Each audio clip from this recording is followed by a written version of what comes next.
तह झाला पुरंदरचा, 23 किल्ले होते, गेले 23 किल्ले. हातात किती राहिले? 11-12 किल्ले राहिले हातात, बरोबर. तह झाला. आता एवढ्या गोष्टी झाल्यानंतर आपण खचतो, हार मानतो. आपण कधी कधी एक्झाम मध्ये फेल होतो, लाईफ मध्ये कधी कधी फेल होतो, वाईट वाटतं ना. पूर्ण असं विचार करतो संपला तयार, काय करायचं परत. त्यांच्या लाईफ मध्ये पण असं टर्न आला, प्रॉब्लेम झाले. सगळं एवढं जिंकलं होतं, गेलं, देऊन टाकलं शत्रूला. आता करायचं काय? विल पॉवर बघा.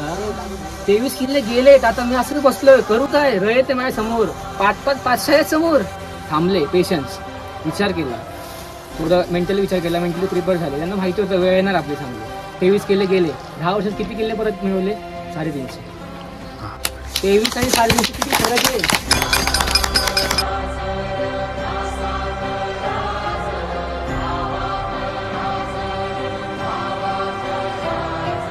मित्रांनो, जय शिवराय. त्यासाठी तुम्हाला सह्याद्रीमध्ये यावंच लागणार. हे बघा, हे स्वर्ग आहे, सह्याद्री स्वर्ग.